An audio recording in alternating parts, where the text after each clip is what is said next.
नमस्ते। मेवाड़ एजुकेशन में आप सभी का स्वागत है। मैं विजय लक्ष्मी मेवाड़ एजुकेशन से आज आपको जो सर्विस बताने वाली हूँ वो है हमारी एसजेई डिपार्टमेंट की सर्विस पालनहार योजना। आज के सेशन में हम जानेंगे कि पालनहार योजना क्या है, इसका मुख्य उद्देश्य क्या है, इसमें कौन कौन से वर्ग के लोग आवेदन कर सकते हैं, आवेदन की प्रक्रिया क्या रहती है, आवेदन के लिए आवश्यक दस्तावेज क्या रहते हैं। तो इस प्रकार की जो सारी जानकारी है वो मैं आपको आज के सेशन में बताऊंगी। सबसे पहले हम जान लेते हैं कि पालनहार योजना क्या है और इसमें जो लाभ मिलते हैं वो किस प्रकार से मिलते हैं। पालनहार योजना राजस्थान सरकार द्वारा चलाई गई एक योजना है जिसमें अनाथ बच्चों को या ऐसे माता पिता जो अपने बच्चों का पालन पोषण करने में सक्षम नहीं है, तो ऐसे आर्थिक समूह के जो लोग हैं उनको कुछ आर्थिक सहायता उपलब्ध करवा रही है, जिसके अंतर्गत जो अनाथ बच्चे हैं जो 0 से 6 वर्ष तक हैं उनके जो पालनहार हैं उनको पहले 500 रुपये की जो राशि है वो अनुदान के रूप में दी जाती थी, लेकिन अब बढ़ाकर 750 रुपये प्रति माह आर्थिक अनुदान राशि दी जाती है।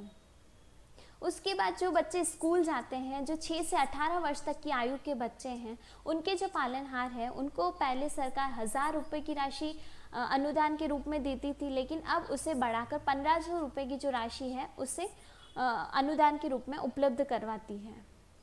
उसके बाद जो जूते, स्वेटर और वस्त्र और अन्य शिक्षा से संबंधित जो सामग्री है उसके लिए भी सरकार द्वारा 2000 रुपये की राशि उपलब्ध करवाई जाती है, लेकिन इसमें जो विधवा माता के बच्चे हैं और जो नाता जाने वाली माता के बच्चे हैं उनको ये राशि नहीं मिलती है।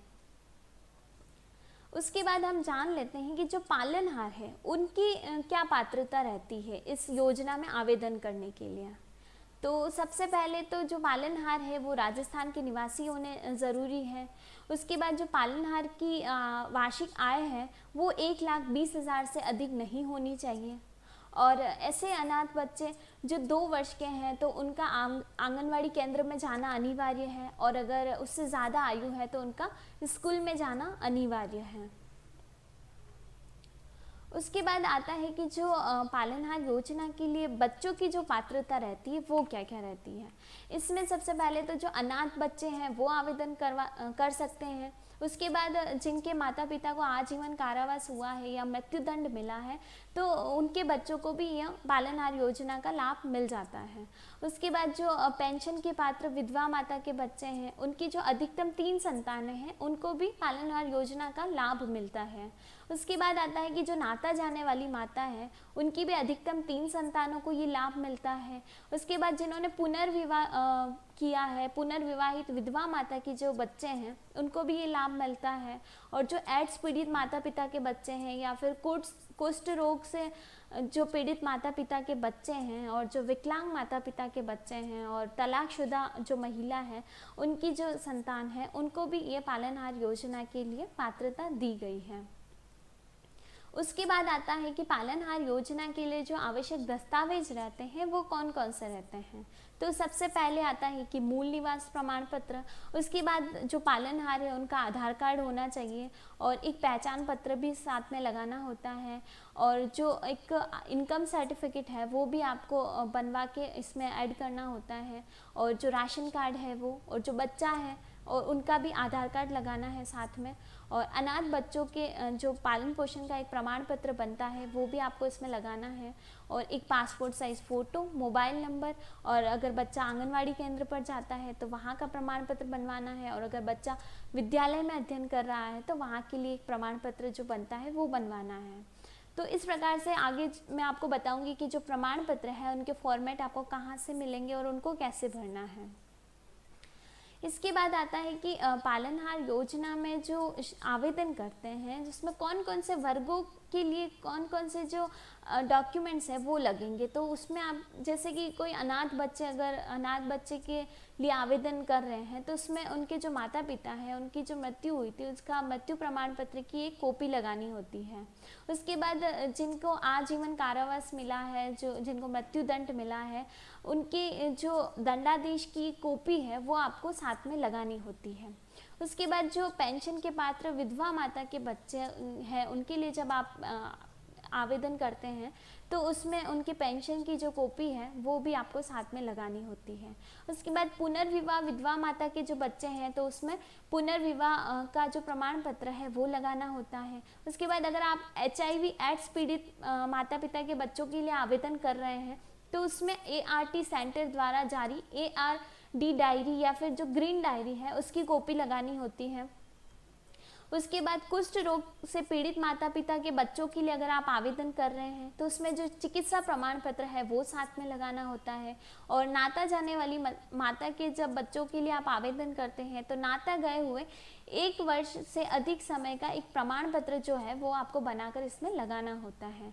और अगर आप विशेष योग्यजन माता पिता के बच्चों के लिए आवेदन कर रहे हैं तो उसमें 40% या उससे अधिक निःशक्तता का एक जो प्रमाण पत्र है उसकी भी आपको यहाँ पे कॉपी लगानी होती है।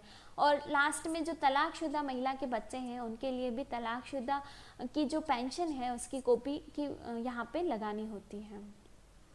तो ये मैंने आपको बताया था कि कौन कौन सी श्रेणी के लिए क्या क्या डॉक्यूमेंट्स रहते हैं, कौन कौन पात्र रहते हैं और इस जो योजना है उसका क्या क्या उद्देश्य है। तो आगे मैं आपको बताऊंगी कि जो एडिशनल डॉक्यूमेंट्स मैंने बताए थे वो फॉर्मेट्स आपको कहाँ से मिलेंगे और उसको कैसे भरना है।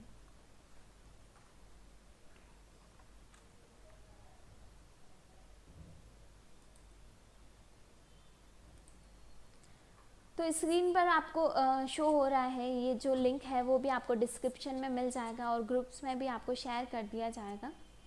तो सबसे पहले जो परिशिष्ट अ है उसमें पालनहार द्वारा अनाथ बच्चों के पालन पोषण करने का जो प्रमाण पत्र है वो दिया गया है।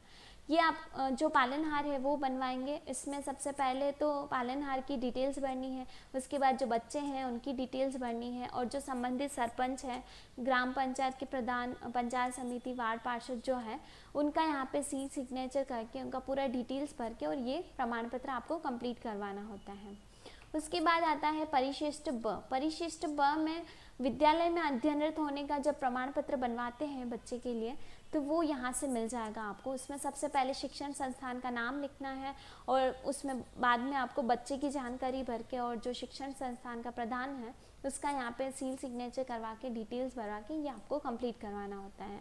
अगर 6 वर्ष से कम की आयु है, बच्चा आंगनवाड़ी में अगर अध्ययन कर रहा है तो उस कंडीशन में आंगनवाड़ी केंद्र का नाम लगाना है, बच्चे की जानकारी यहाँ पे आपको लगानी है और जो आंगनवाड़ी कार्यकर्ता है उनका हस्ताक्षर करवा के और ये आपको कंप्लीट करना होता है। उसके बाद आता है कि जो नाता जाने वाली माता है उनके जब बच्चों के लिए आप आवेदन करते हैं तो उसमें भी एक प्रमाण पत्र जब आप लगाते हैं तो वो आपको यहाँ से मिल जाएगा।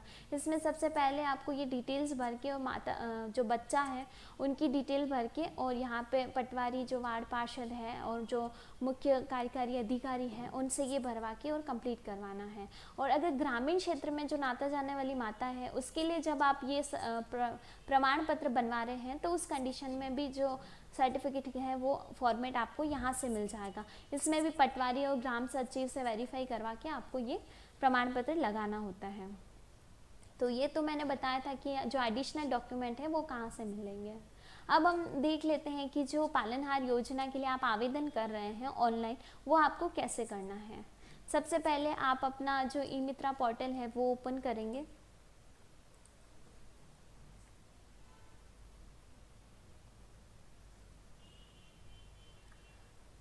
जब भी आप किसी का ऑनलाइन आवेदन कर रहे हैं तो जो जिसका आप आवेदन करेंगे उसका सबसे पहले तो जो जन आधार का डिटेल है वो कंप्लीट होना चाहिए।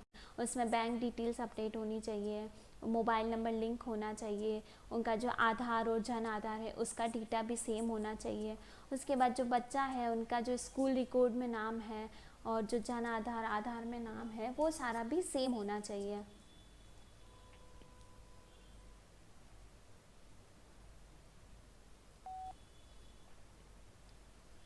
उसके बाद फॉर्म को फिल करने से पहले आपको प्रॉपर्ली चेक कर लेना है कि आप जिसका आवेदन कर रहे हैं वो इस योजना के लिए आवेदन करने के लिए योग्य हैं या नहीं। और जो बच्चा है उसका भी जो आधार है वो मोबाइल से लिंक होना ज़रूरी है। इस प्रकार से ये आपका ई मित्रा पोर्टल ओपन हो जाएगा। इसमें सबसे पहले आपको एप्लीकेशन टाइप सर्विसेज और यूटिलिटी टाइप सर्विसेज मिलता है। तो यहाँ पे जो आपका पालनहार के लिए आप आवेदन करते हैं तो यूटिलिटी टाइप सर्विसेज पर क्लिक करके आप यहाँ पे पालनहार रजिस्ट्रेशन के लिए जब आप यहाँ पे लिखते हैं तो आपको यहाँ पे ऑप्शन मिल जाता है। इसके बाद आप थर्ड पार्टी पोर्टल के लिए ओके करेंगे तो जो हमारा एसजीई डिपार्टमेंट है उसका जो पालनहार पोर्टल है वो आपको यहाँ पर ओपन हो जाएगा। उसके बाद आपको जो पालनहार का न्यू आप रजिस्ट्रेशन कर रहे हैं तो यहाँ पे सेकंड ऑप्शन मिलता है पालनहार न्यू एनरोलमेंट। इसमें सबसे पहले पालनहार का आपको यहाँ पे जन आधार नंबर लगाना है। जन आधार नंबर लगाने के बाद वैलिडेट करना है। वैलिडेट करने के बाद पालनहार जो है उनका यहाँ पे सेलेक्ट करके आपको आगे बढ़ना है। उसके बाद वेरीफाई आधार के लिए आपको प्रोसेस करना है। तो इसमें उनका अगर नंबर ओटीपी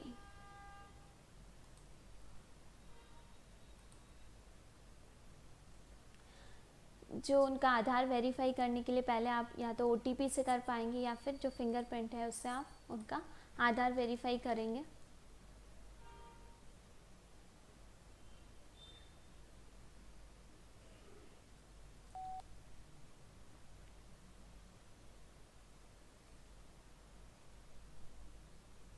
इस प्रकार से आधार सक्सेसफुली वैलिडेट आपको यहाँ पे शो हो जाएगा। उसके बाद जो पालनहार है उनकी आपको प्रोफाइल कंप्लीट करनी है सबसे पहले। तो सारा मोस्टली जो डेटा है वो उनका जन आधार से फैच हो जाता है। उसके बाद जो पालनहार का यहाँ पे नाम है वो हिंदी में आपको यहाँ लिखना है। जो पहले यहाँ पे इंग्लिश में मेंशन है उसी के अकॉर्डिंग आपको यहाँ पे हिंदी में नाम मेंशन करना है।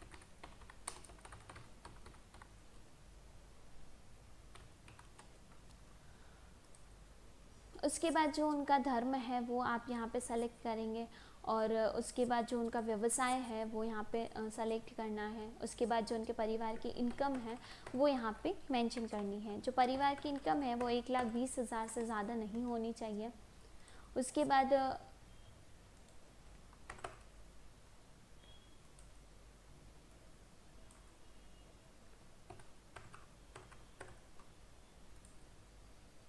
उसके बाद उनका मेल आईडी, मोबाइल नंबर ये आप यहाँ पर लगा के आगे जो एड्रेस का डिटेल्स है वो आपको फिल करना है। इसमें सबसे पहले कि जो लैंडमार्क है और जो एरिया मोहल्ला सेक्टर है ये आप यहाँ पे भरेंगे। उसके बाद उनका जो तहसील है वो यहाँ पे आपको फिल करना है। उसके बाद जो उनका पोस्ट ऑफिस है नज़दीकी वो यहाँ पे उनको भरना है।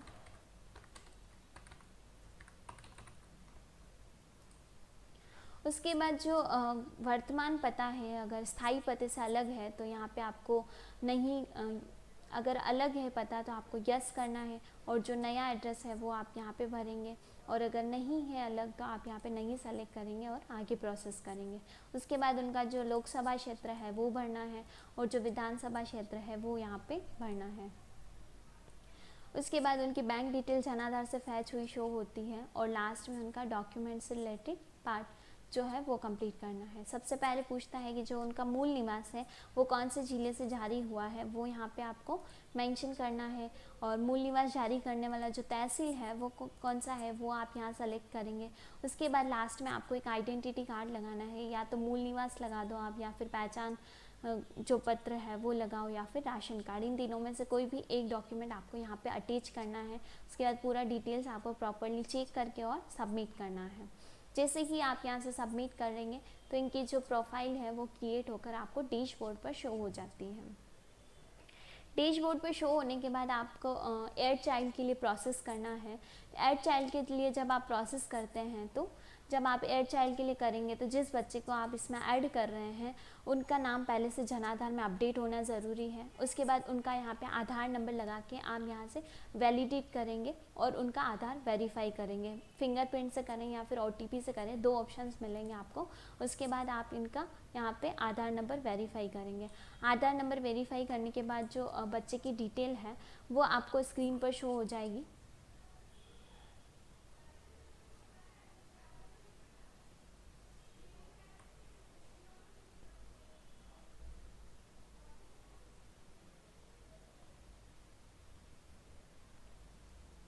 इस प्रकार से सारी जो बच्चे की डिटेल है वो आपको स्क्रीन पर शो हो जाएगी। उसमें बच्चे का जो स्कूल से रिलेटेड डिटेल्स है, उनका बच्चे का नाम और ये सारा आपको यहाँ पे भरना है और जो बच्चे का अध्ययन प्रमाण पत्र है, अगर वो आंगनवाड़ी में अध्ययन कर रहा है तो आंगनवाड़ी का जो प्रमाण पत्र है वो लगाना है, और अगर विद्यालय में अध्ययनरत है तो विद्यालय अध्ययनरत प्रमाण पत्र यहाँ पे आप लगाकर और सबमिट करेंगे। इसी प्रकार से अधिकतम आप 3 बच्चों के लिए आवेदन कर सकते हैं। तीनों बच्चों का आप यहाँ से ऐड चाइल्ड करके प्रोसेस कंप्लीट करेंगे। उसके बाद आप फाइनल सबमिट करेंगे और आपका प्रोसेस जो है, जो आपका एप्लीकेशन है वो प्रोसेस में चला जाता है। उसके बाद जो स्टेटस देखना होता है उसके लिए भी आपको यहाँ पे एप्लीकेशन टाइप में दिए गए हैं कि पेंडिंग एप्लीकेशन देखना है आपको, या फिर जो ऑब्जेक्शन आया है वो एप्लीकेशन देखना है, या रिजेक्ट एप्लीकेशन देखना है। इस प्रकार से आप यहाँ पे सेलेक्ट करके और सर्च जब करेंगे तो जो एप्लीकेशन है वो आपका यहाँ शो हो जाएगा, और जो स्टेटस है वो भी आपका यहाँ पे शो हो जाएगा। तो इस प्रकार से मैंने बताया था कि जो पालनहार योजना के लिए नया आवेदन करते हैं आप, वो किस प्रकार से कर पाएंगे। उसके बाद आता है कि जो पालनहार योजना के लिए आप आवेदन करते हैं तो हर एक वर्ष में उसका नवीनीकरण करवाना होता है। तो उसके लिए भी जो प्रोसेस है वो मैं आपको बता देती हूँ कि सबसे पहले रिन्यू करने के लिए उनका जो अध्ययनरत प्रमाण पत्र है, स्कूल से है या आंगनवाड़ी से है, वो आपको पहले बनवा लेना है। उसके बाद ही आप उनका नवीनीकरण कर पाएंगे। नवीनीकरण करने के लिए सबसे पहले ई मित्रा ओपन करेंगे आप। उसके बाद पालनहार रजिस्ट्रेशन के लिए सर्च करेंगे, और थर्ड पार्टी पोर्टल से ओके करने के बाद आप आगे बढ़ेंगे। तो जहाँ पे न्यू एनरोलमेंट का ऑप्शन मिलता है उसी के नीचे आपको पालनहार रिन्यू का ऑप्शन मिलता है। वहाँ से आप सर्च टाइप करके एप्लीकेशन आईडी या जनार आईडी जिससे आप सर्च करना चाहते हैं वो आईडी यहाँ पे मेंशन करके सर्च करेंगे। सर्च करने के बाद आपको यहाँ पे बच्चे की जो डिटेल्स है, जो पालनहार की डिटेल है पहले वो ओपन होगी। उसके बाद जो आपका वेरिफिकेशन इनकम्प्लीट है वो शो करेगा। उसके बाद जिस बच्चे का आप यहाँ पे रिन्यू कर रहे हैं उनका आधार नंबर लगा के और वेरीफाई जब आप करेंगे ऑनलाइन तो बच्चे का डेटा ओपन हो जाएगा। उसमें जो उनका डिटेल है वो भर के और जो आपने अध्ययनरत प्रमाण पत्र बनवाया है वो यहाँ पे ऐड करके और आप फाइनल सबमिट करेंगे। इसी प्रकार से बाकी जो बच्चे हैं उनका भी सेम प्रोसेस करके और फाइनल सबमिट करेंगे। जब फाइनल सबमिट हो जाता है तो इस प्रकार का आपको स्क्रीन पर मैसेज शो होगा और ये आपका फाइनल सबमिट हो जाता है। तो इस प्रकार से आप पालनहार का रिन्यू कर सकते हैं। तो आज के सेशन में मैंने बताया था कि पालनहार का जो नया आवेदन है वो कैसे कर सकते हैं आप, उसके बाद पालनहार का रिन्यू कैसे कर सकते हैं, उसमें क्या क्या आवश्यक डॉक्यूमेंट्स जो हैं वो लगते हैं, कौन कौन से लोग इसके लिए पात्र हैं, आवेदन कैसे करेंगे, इसमें जो एडिशनल डॉक्यूमेंट है वो आपको कहाँ से मिलेंगे। तो वो सारी जो जानकारी थी वो आपको मैंने आज के सेशन में बताया था।